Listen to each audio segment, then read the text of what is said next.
Ya, pemirsa, laga penting Indonesia melawan China akan berlangsung pada Kamis malam besok di Stadion Gelora Bung Karno, Jakarta. Apakah komposisi pemain pilihan pelatih Patrick Kluivert ini akan berhasil merebut 3 poin dalam laga nanti? Kita akan membahasnya bersama dengan pengamat sepak bola. Sudah ada Muhammad Kusnaini, Bung Kus, dan juga mantan kiper timnas Indonesia, Bung Hendro Kartiko. Selamat malam, Bung sekalian. Selamat malam.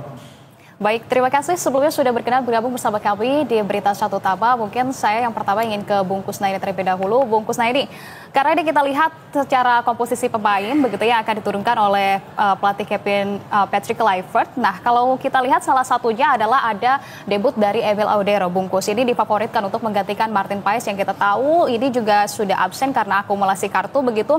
Ini membuka ruang bagi Emil Audero untuk unjuk gigi, akan tetapi dalam laga hidup mati antara Indonesia dengan China, kalau ada melihatnya dari debut salah satu pertahanan kita, seperti apa Bung Kus spesifiknya?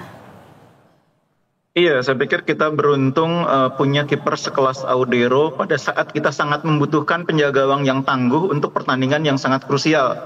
Pertandingan lawan China itu pertandingan yang menurut saya sangat menentukan peluang kita untuk ke Piala Dunia.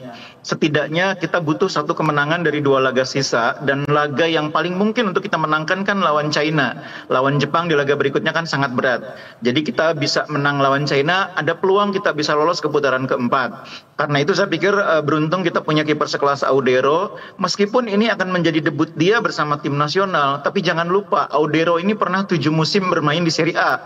Bersama Sampdoria 5 musim, bersama dengan Inter Milan 1 musim, dan bersama dengan Como juga sempat 1 musim. Jadi untuk kiper sekelas Audero ini saya pikir agak terlambat bermain untuk tim nasional karena memang prosesnya cukup panjang ya. Tapi kita beruntung punya kiper sekelas Audero sehingga ketika kita kehilangan Martin Paes, kita bisa tetap percaya diri untuk pertandingan melawan China besok. Oke, baik, artinya memang debut dari Emil Audero ini seharusnya memang sesuatu yang sangat dinanti-nantikan, yang sangat ditunggu-tunggu begitu, karena ia datang juga dengan segudang reputasinya besar dari sepak bola di Italia Serie A begitu ya Bung Kus, sehingga apakah hal ini yang kemudian bisa diberikan oleh Emil Audero di bawah mistar timnas Indonesia atau seperti apa? Apa sih sebenarnya keunggulan dari Emil Audero ini Bung Kus? Iya, dengan pengalaman yang begitu panjang bermain di sepak bola Italia termasuk 7 musim di Serie A, ini pertandingan debut yang mudah-mudahan bisa dijalani dengan baik ya. Bagaimanapun memang debut itu pertandingan yang tidak mudah bagi semua penjaga gawang. Tapi sekali lagi dengan pengalaman 7 musim di Serie A, Audero saya yakin akan bisa melewati debutnya dengan baik. Dan pertahanan kita juga saya pikir dengan kehadiran Audero di bawah mister gawang, kehilangan Martin Paes itu tidak akan terlalu membuat risau para pemain di posisi yang lain, entah itu di belakang, di tengah, atau depan. Tapi sekali lagi memang harus diakui bahwa pertandingan pertama biasanya memang tidak mudah bagi semua pemain ya, entah itu kiper ataupun pemain di posisi yang lain. Hanya saja memang kelebihan Audero adalah punya jam terbang yang sudah sangat panjang di level yang cukup tinggi kompetisi sepak bola profesional Serie A. Oke, baik, jam terbang yang sangat panjang. Kalau begitu saya juga ingin bertanya ke Bung Hendro. Bung Hendro, kalau melihat dari sepak terjang Emil Audero begitu di Serie A, apakah Anda melihat komposisi kiper yang ada saat ini di timnas saat ini sudah cukup untuk membawa Indonesia bisa meraih 3 poin begitu untuk mempertahankan gawang Indonesia agar tidak kebobolan? Yang pastinya dengan kehadiran Audero untuk posisi penjaga gawang kita nggak terlalu bermasalah ya, karena meskipun Martin Paes tapi ada Audero yang secara background dia bermain di Serie A Liga Italia yang kompetisinya sangat bagus. Saya kira nggak di debut pertama ya mungkin bisa jadi agak nervous sedikit mungkin, tapi menurut saya dengan pengalaman dia yang bermain di Liga Italia, saya kira itu ya mungkin cuma masuk stadion aja, habis itu kalau udah merasakan suasana stadion dan pertandingan itu akan hilang dengan sendirinya. Ya, baik. Tekanan psikologis begitu ya untuk debut pertama ini tentu akan sangat mempengaruhi begitu, terutama nanti dengan riuh gemuruh dari supporter timnas Indonesia, jutaan yang akan kemudian ribuan yang akan menonton di Stadion Utama Gelora Bung Karno. Akan tetapi kalau dilihat secara spesifik begitu, ada sebagai pernah menjadi kiper juga begitu untuk timnas Indonesia. Apakah kemudian adanya Emil Audero ini signifikan juga akan memberikan kontribusi yang besar begitu untuk melawan China? Kalau menurut Anda seperti apa, Bung Hendro? Yang pastinya dengan kehadiran Audero di Mister Gawang ya, Mister Gawang Indonesia itu nggak akan berpengaruh banyak untuk penampilan tim nasional lawan China hari Kamis besok. Oke, tapi yang pastinya kita semua, ya, yang pastinya kita semua, ya. Ya, tapi Bung Hendro sepakat nggak dengan bungkus tadi, seharusnya ini Emil Audero, sekelas Emil Audero ini bukan hanya diturunkan sekarang nih, tapi seharusnya sudah lebih dulu ini karena sangat dinanti-nantikan, sepakat atau tidak? Ya, apa yang dibilang Bung Gusna ini, ya saya sepakat sih, karena dia pasti kan mungkin karena prosesnya yang panjang untuk membela tim nasional itu yang saya kira seharusnya dia bisa tampil bersamaan lah di tim nasional ini. Oke, nah bungkus, tapi kalau kita lihat meskipun begitu ya tadi disampaikan mungkin langkah pertama kadang selalu sulit begitu untuk debutnya, tetapi mungkin nanti akan bisa lebih terbiasa. Nah, secara walaupun sudah banyak begitu ya segudang pengalaman yang dimiliki oleh Emil Audero, akan tapi itu adalah di Eropa. Nah, bagaimana belum teruji hal ini untuk langsung begitu merasakan langsung atmosfer yang ada di Asia ini, seperti apa menurut Anda? Iya, tantangan pertama tentu sebetulnya masalahnya adalah di cuaca ya, karena di Indonesia ini kan saat ini sudah memasuki musim panas, meskipun masih ada beberapa kali hujan, tapi sudah musim panas. Tentu temperaturnya akan berbeda dengan di Eropa ya, di mana Audero selama ini berlatih, bermain, dan tinggal di sana. Akan ada tantangan tersendiri dari sisi cuaca. Yang kedua mungkin tantangan atmosfer yang lebih bergemuruh, yang lebih riuh rendah dibanding misalnya ketika Audero bermain di Italia. Karena saya pikir dengan jumlah penonton yang diperkirakan akan lebih dari 70.000, itu adalah jumlah yang mungkin terbesar yang mungkin pernah dirasakan oleh Audero selama menjadi penjaga gawang. Apalagi setelah pindah ke Como ya, tentu jumlah penontonnya tidak sebanyak di GBK. Tapi seperti dibilang oleh Bung Hendro tadi, ketika sudah masuk stadion, sudah mulai jogging-jogging, sudah mulai menginjak rumput, itu groginya itu pelan-pelan akan hilang. Apalagi ketika sudah mulai berkeringat, sudah mulai merasakan gerakan-gerakan yang dinamis. Saya pikir kiper itu biasanya cuma butuh itu aja, cuma butuh sesuatu yang bisa membuat dia lepas dari ketegangan. Dan saya percaya seperti yang saya bilang tadi, dengan bekal pengalaman yang begitu panjang di Serie A 7 musim, itu akan membuat dia jauh lebih mudah untuk melepaskan diri dari ketegangan. Ini yang penting menurut saya, ini ya, ekspektasi publik itu juga tetap harus terukur. Jadi bagaimanapun tetap seorang kiper di laga debutnya mungkin tidak akan secemerlang ketika dia sudah di peak performance. Jadi istilahnya memulainya tetap harus ada dari awal dulu. Dan itu yang saya pikir publik harus juga memberi kesempatan kepada Audero untuk menunjukkan kemampuan dia, tidak hanya diukur dari satu pertandingan, apalagi diukur hanya dari menit-menit awal. Beri kesempatan Audero untuk menunjukkan kemampuannya, karena kualitas dia ini menurut saya ini salah satu kiper yang saat ini di Asia levelnya paling tinggi di Asia ya. Oke, baik, luar biasa. Artinya begitu secara teknis dan juga mental, debut di laga besar ini dia akan menjadi ujian nyata begitu ya bagi Audero, atau mungkin Audero nanti bisa langsung menyatu dengan tim nasional tanpa dan juga tanpa adanya sesuatu yang terlalu berlebihan begitu, yang terlalu berlarut-larut, dan akan langsung tampil dengan konsisten. Begitu maksud Anda ya, Bungkus? Iya, saya optimis dia akan bisa melewati laga pertama ini dengan baik ya. Saya optimis sekali kan dia punya pengalaman panjang. Nah, yang penting seperti yang bilang tadi, bahwa penonton di stadion terutama harus memberi kesempatan Audero di menit-menit awal dengan memberikan support ya. Jangan kalau ada satu kesalahan terus kemudian dihukum dalam tanda petik gitu ya. Beri support, beri dukungan supaya dia semakin percaya diri, semakin meningkat optimisnya gitu, dan itu akan membuat dia akan tampil lebih baik dan bisa mengeluarkan seluruh kemampuan terbaik dia.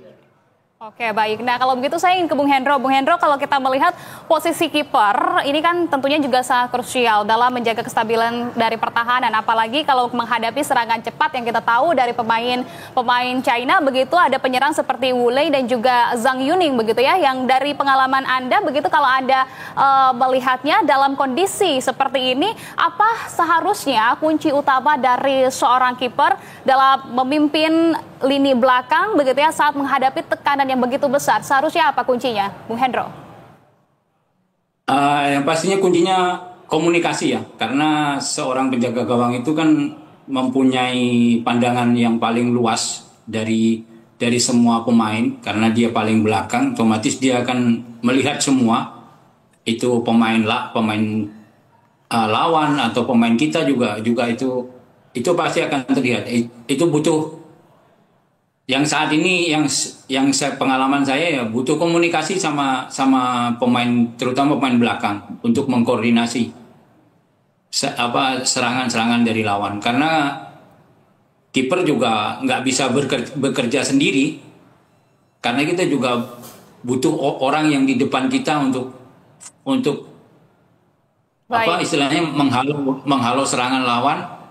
Jadi kita tinggal istilahnya apa yang kurang di belakang pemain belakang kita itu kita bisa tutupi. Jadi ya, yang terpenting itu komunikasi dan koordinasi sama pemain belakang kita. Oke, baik. Triknya adalah komunikasi dan juga komunikasi dengan pemain belakang itu menjadi salah satu kunci utama begitu untuk menstabilkan begitu ya lini pertahanan belakang. Nah, lantas Bung Hendro, tapi kalau melihat komunikasi yang terjalin begitu ya dari luar, Anda melihatnya dari timnas Indonesia saat ini sudah cukup solid atau belum sih menurut Anda?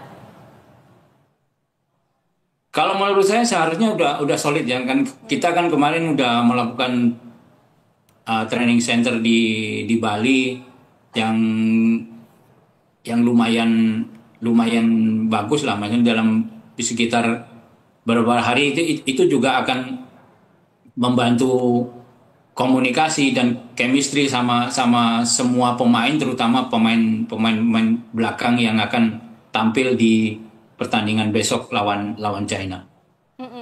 Oke, baik, itu menjadi faktor utama juga begitu ya untuk kemudian mengkonsolidasikan dari tim-tim agar tetap solid. Nah, saya ingin ke Bungkus, tapi kalau kita lihat ada kemudian 4 pemain outfield begitu yang absen dalam laga melawan China ini yang sangat krusial sekali, karena ini bukan hanya sekedar soal kehilangan 1 atau 2 pemain Bungkus ini, tapi ada 4 pemain inti termasuk dari Marcelino, kemudian juga ada Ragnar dan juga Sandy Walsh, Eliano. Sejauh apa kemudian dari 4 pemain inti ini tidak ikut ya ataupun absen begitu dalam laga pertandingan melawan China menurut Anda?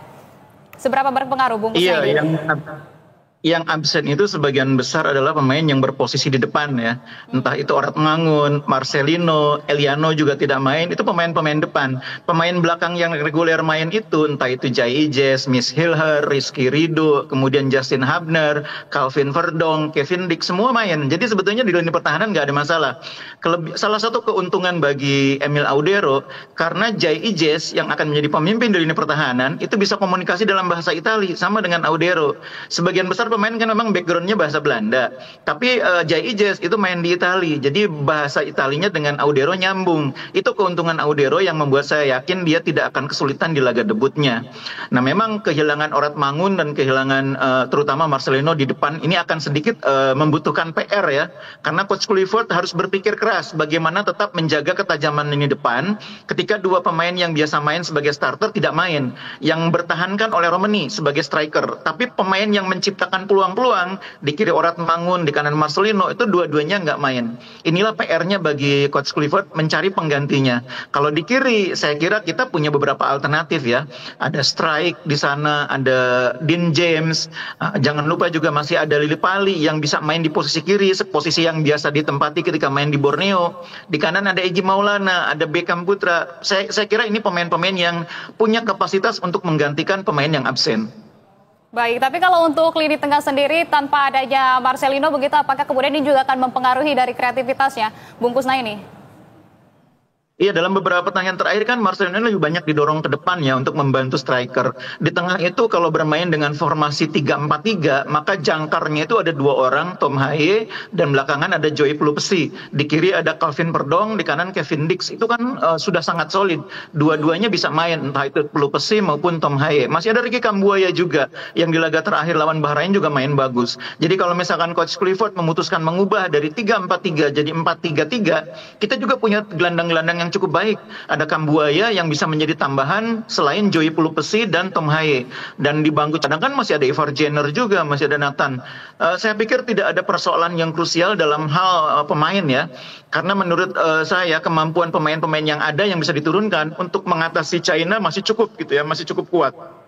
Oke, baik. Kembali lagi kita kalau membahas terkait dengan Emil Audero, begitu kalau melihat dari sepak terjang yang dimiliki Emil Audero, kalau kita melihat juga secara jangka panjangnya, bagaimana Emil Audero ini akan memperkuat pertahanan timnas Indonesia begitu secara jangka panjang menurut Anda?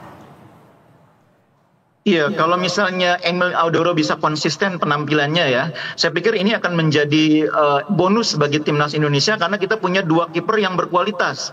Penting bagi timnas itu punya beberapa opsi ya, kiper-kiper yang kemampuannya saling bersaing gitu ya. Kualitas Audero sangat bisa dibandingkan dengan Martin Paes. Dan ini akan membuat Martin Paes juga terus harus meningkatkan kemampuannya. Dan ini juga akan membuat pilihan-pilihan bagi kiper, bagi penjaga, bagi pelatih untuk memilih kiper itu jadi lebih banyak. Saya pikir kita sangat beruntung bisa mendapatkan kiper-kiper yang bagus, tidak hanya Audero tapi juga Martin Paes, termasuk kiper-kiper lokal yang kita punya juga cukup bagus. Reza, Hernando, begitu juga Nadeo, itu kualitasnya rata-rata cukup memadai untuk menjadi penjaga gawang timnas. Oke, baik, luar biasa untuk melapisi terutama adalah dengan absennya Martin Paes ini. Nah, saya ingin ke Bung Hendro, tapi Bung Hendro kalau menurut Anda apa kemudian yang menjadi pertimbangan begitu ya, pertimbangan utama dari pelatih Patrick Kluivert untuk memilih Emil Audero dalam laga penting melawan China nanti? Apa sih sebetulnya kualifikasi yang sebetulnya kalau Anda lihat begitu ya benar-benar dimiliki oleh Emil Audero itu? Yang pastinya kualitas dia ya, dalam artian dia background dia bermain di Liga Italia itu menjadi salah satu kredit poin buat dia untuk menjadi pilihan utama di pertandingan besok. Tapi bukan berarti kiper-kiper yang berlaga di kompetisi kita itu tidak bagus gitu loh.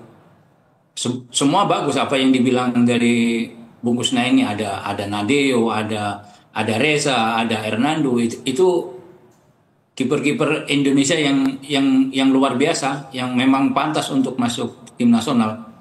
Yang pastinya masalah pengalaman karena dia backgroundnya dia bermain di kompetisi yang levelnya tinggi, itu mungkin jadi salah satu pertimbangan pelatih untuk menurunkan Audero di pertandingan lawan China besok. Oke, baik. Selain dari kiper-kiper naturalisasi begitu ya, Anda juga menyebutkan bahwa kiper-kiper lokal kita juga ini layak begitu untuk mendapatkan apresiasi. Tapi kalau Anda melihat perkembangannya, peningkatannya dari kiper-kiper lokal kita seperti apa, Bung Hendro? Yang pastinya kiper-kiper lokal kita di liga kita semuanya bagus ya. Memang bukan apa istilahnya, yang memang layak untuk dipanggil tim nasional itu ya 3 orang ini. Sebetulnya masih banyak juga yang harus dipantau lagi untuk posisi penjaga gawang, dan itu menjadi PR juga bagi pelatih tim nasional untuk penjaga gawang, untuk terus memantau perkembangan kiper-kiper yang bermain di Liga Indonesia saat ini gitu. Oke, baik. Kalau begitu saya ke Bungkus. Nah ini Bungkus, tapi kalau kita berbicara terkait dengan 4 pemain inti yang memang saat ini absen begitu untuk laga melawan China, Indonesia versus China, Indonesia kontra China, siapa kemudian pemain yang sepadan untuk menggantikan peran dari 4 pemain tersebut? Kita tahu ada nama-nama baru juga yang dipanggil seperti Beckham Putra, kemudian juga ada Stefano Lillipali yang kemudian dipanggil oleh Coach Patrick Kluivert. Apakah dari kedua ini bisa menjadi kartu as yang dimiliki oleh timnas untuk laga melawan China menurut Anda, Bungkus? Iya, jadi kembali ke bagaimana pelatih mempersiapkan game plan ya untuk pertandingan. Karena susunan pemain itu bergantung kepada rencana pelatih itu apa. Akan bermain dengan cara bagaimana, akan bermain dengan formasi apa. Anggaplah Kluivert tidak melakukan perubahan, tetap bermain dengan formasi 3-4-3. Maka dalam formasi 3-4-3 di belakang aman. Ada Miss Hilher atau Rizky Ridho, di tengah ada Jay Ijes, di kiri ada Justin Hubner. Kemudian 4 di tengah, di kanan Kevin Dix bisa main, kemudian Tom Haye bisa main, Joey Pelupesi bisa main, di kiri Calvin Verdong bisa main. Nah, persoalannya di depan yang bisa main sebagai pemain utama tinggal oleh Romani. Marcelino nggak main, kemudian di kiri juga Rothmangun nggak bisa main. Nah, alternatifnya kan kita harus melihat dari alternatif yang ada. Tadi saya sudah menyebut ada Rafa Strijk, ada Dean James. Dean James sudah dicoba waktu lawan Australia.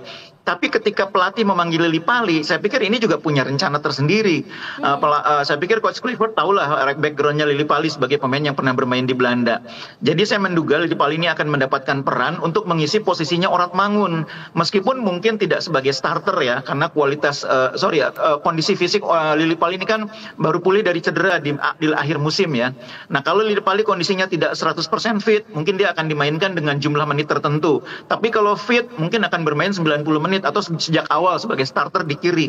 Di kanan tinggal pilihannya mau pakai Egy atau misalnya Beckham. Tapi saya kira Egy ya dengan pengalaman yang sangat panjang. Egy ini kan termasuk pemain cukup senior di timnas saat ini. Dan juga termasuk pemain yang produktif mencetak gol. Ditambah Egy adalah pemain yang konsisten kalau main di liga. Salah satu pemain lokal dengan jumlah gol terbanyak. Jadi yang paling rasional menurut saya, di depan itu nanti akan terdiri atas oleh Romani di tengah, di kanan Egy, di kiri Lillipali, atau mungkin Rafa Strijk. Itu kira-kira menurut saya kalau bermain 3-4-3. Lain kalau 4-3-3. Tadi saya sudah menyebut nama, kalau 4-3-3, maka akan ada Ricky Kambuaya yang main di tengah. Tapi risikonya salah satu pemain belakang bek tengah akan dikurangi. Hanya ada 2 bek tengah. Dan itu mungkin Jay Ijes dengan Miss Hilher. Dan kalau itu yang dipilih, maka bek kanan Kevin Dix, bek kirinya Calvin Verdong. Kira-kira seperti itu. Oke, baik, artinya memang yang akan menjadi starter nanti kurang lebih tidak akan sama ya seperti yang diturunkan pada saat melawan Bahrain, atau ada pendekatan khusus yang memang akan dilakukan ataupun diracik oleh Coach Patrick Kluivert? Pasti tidak sama kan, ada 3 pemain yang sudah pasti tidak boleh bermain. Tidak akan bermain. Ada Marcelino, Rothmangun yang sedang cedera, dan kemudian Martin Pas yang tidak bisa dimainkan. Itu pasti kan 3 orang itu harus diganti.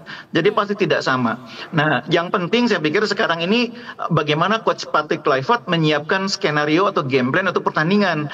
Jangan sampai kita terkecoh oleh cara mainnya China seperti terjadi di pertandingan pertama. Di pertemuan pertama kan kita menganggap China main di kandang sendiri. Mereka akan bermain keluar, ternyata bertahan. Bahkan bertahannya sangat dalam. Kita kemudian keluar untuk mencoba membongkar pertahanan lawan, tapi kita tidak cukup rapi mainnya, akhirnya kecolongan.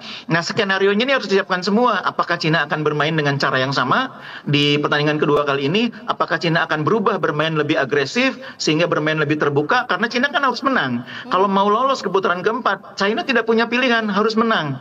Dan mereka dalam 3 pertandingan terakhir itu selalu kalah. Jadi apakah mereka akan berani keluar menyerang atau tidak, itu kan harus diperhitungkan semuanya oleh pelatih.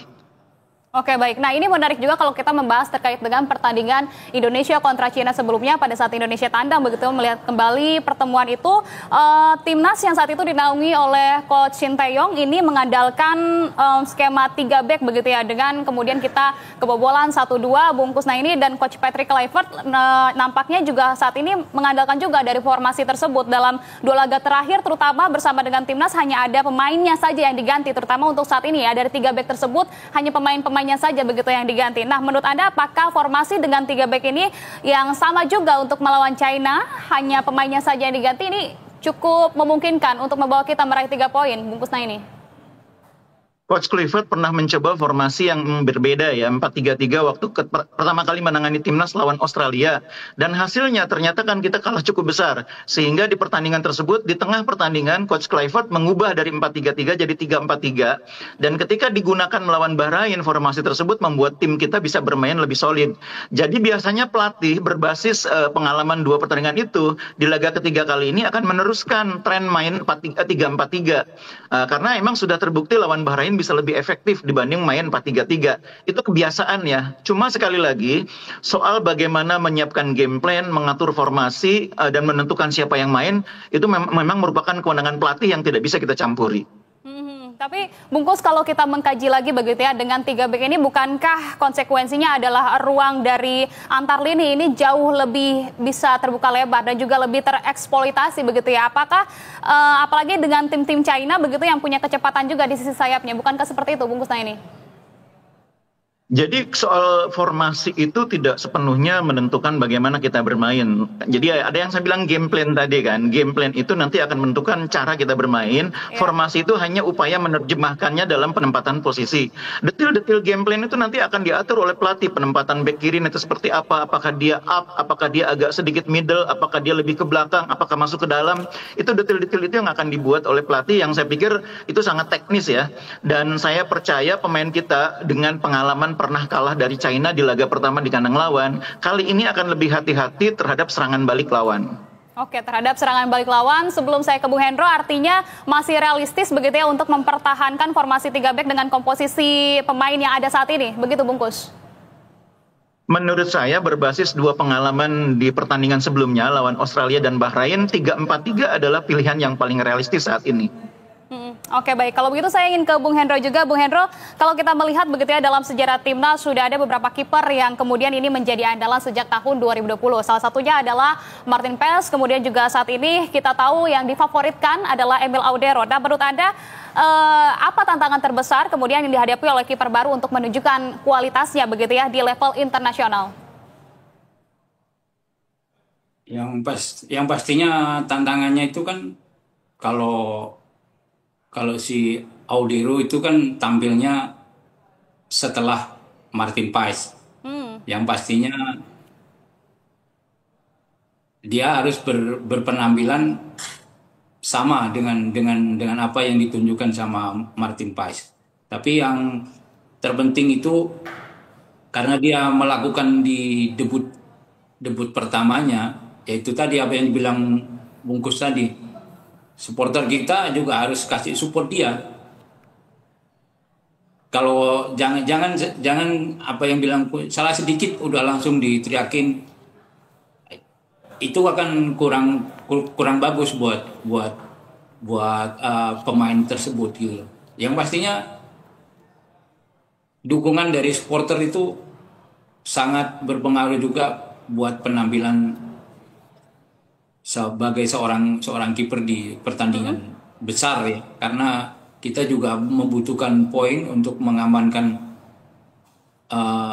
lolos ke putaran 4 di Piala Dunia. Oke. Saya kira itu. Oke, baik. Nah, yang menjadi catatan juga dari Bungkus Nah ini adalah terkait dengan serangan baliknya. Itu yang kemudian harus diantisipasi oleh timnas Indonesia begitu. Nah, apa kemudian menurut Anda untuk menyarankan begitu ya kepada Emil Audero dan juga dari lini pertahanan untuk mengantisipasi dari serangan balik cepat yang bisa kemudian diterapkan oleh China? Bung Hendro. Yang pastinya kita harus belajar dari pertemuan pertama. Itu sangat penting. Yang pastinya kita juga harus antisipasi di pertandingan berikutnya ya, di pertandingan hari Kamis besok.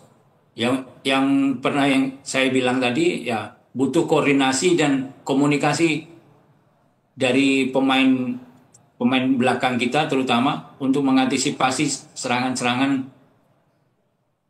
yang dilakukan oleh pemain-pemain Cina yang mempunyai pemain yang punya kecepatan ya di sektor sayap ya. Yang pastinya itu koordinasi sama komunikasi dengan pemain belakang. Oke, baik, Bungkus. Nah ini, lantas terkait dengan antisipasi tadi ada nyatakan juga kita harus antisipasi terhadap serangan baliknya. Secara spesifik sebetulnya seperti apa yang harus sangat diantisipasi oleh timnas Indonesia begitu ya, tantangan-tantangan lawan dari China kalau kita melihat, selain kita melihat dari kelebihan-kelebihan ataupun amunisi yang sudah dimiliki oleh timnas Indonesia, tapi kita tidak boleh menutup mata juga dari lawannya. Seperti apa, Bungkus? Nah ini. Jadi secara kualitas permainan, materi pemain yang kita punya, peluang kita untuk menguasai bola lebih lama, ball possession ya, itu sangat besar. Peluang kita untuk mendikte lawan dengan ball possession yang tinggi itu sangat besar. Nah, dalam keadaan begitu kita akan lebih dominan dalam permainan. Nah, salah satu ancaman bagi tim yang dominan dalam pertandingan menguasai permainan adalah tergoda untuk bermain lebih keluar ya, untuk lebih menyerang, untuk mengerahkan banyak pemain masuk ke area pertahanan lawan. Nah, kalau kita tidak jeli, kalau kita tidak rapi pertahanannya, kadang-kadang pertahanan itu mudah dieksploitasi oleh serangan balik lawan. Nah, itu yang menurut saya pelajaran yang kita dapat dari pertandingan pertama. Kita menguasai bola cukup banyak, ball possession kita kuat, tapi ketika diserang balik kita tidak cukup rapih untuk mengantisipasinya. Nah, ini saya pikir yang pasti sudah dipelajari oleh jajaran pelatih dan sudah disiapkan skenario-nya dalam latihan. Dan saya optimis mudah-mudahan kali ini tidak terulang kesalahan yang terjadi di laga pertama itu. Oke, baik, tentunya itu menjadi harapan kita juga ya. Artinya apakah kemudian dari timnas Indonesia ini pada awal harus kemudian bermain dengan lebih agresif atau malah justru lebih bersabar terlebih dahulu begitu untuk menunggu begitu ya peluang dari China. Seperti apa, Bungkus? Iya, menang itu kan tidak harus ditentukan dengan mencetak gol di menit-menit awal ya. Kan menang itu pada akhirnya kan ditentukan oleh skor akhirnya pertandingan berapa. Jadi apakah bermain sejak awal harus agresif, apakah harus langsung keluar menyerang. Saya pikir nanti pelatih akan melihat juga dengan kemungkinan-kemungkinannya. Kan pasti sudah dihitung. Cina menurunkan formasi kurang lebih seperti apa. 1 jam sebelum pertandingan kan kedua pelatih ini saling tahu. Materi pemain yang akan diturunkan itu terlihat dari DSP. Nah, begitu lihat DSP, baca DSP, tim analis itu akan memberitahu pelatih Cina main dengan formasi 3-4-3 nih. Antisipasinya bagaimana? Jadi itu sudah akan dibaca di awal 1 jam sebelum pertandingan, dan pada saat briefing pelatih mungkin akan mengingatkan Cina akan bermain begini, kita harus begini. Jadi apakah kita akan bermain keluar menyerang sejak awal atau tidak? Mungkin akan ditentukan nanti setelah pelatih melihat DSP lawan. Mungkin ya salah satu kemungkinannya. Oke, baik. Terakhir, Bungkus, ini kira-kira berapa nih prediksi untuk timnas Indonesia melawan China besok malam? Ya, saya sih optimis kita bisa menang lah, walaupun mungkin tipis ya, 2-1 atau 2-0. Oke, baik, 2-1 atau 2-0. Kalau Bung Hendro seperti apa, Bung Hendro? Kalau saya sih 2-1 ya untuk Indonesia. Oke, 2-1 untuk Indonesia. Tentu itu menjadi harapan kita bersama bahwa Indonesia dapat melaju lebih jauh begitu dan juga mendapatkan 3 poin atas Indonesia kontra China pada Kamis besok malam. Bung Hendro dan juga Bung Kusnaini, terima kasih banyak kalau begitu atas informasi dan juga pandangannya dan juga waktunya. Salam sehat selalu, sukses selalu untuk Anda. Selamat malam. Selamat malam.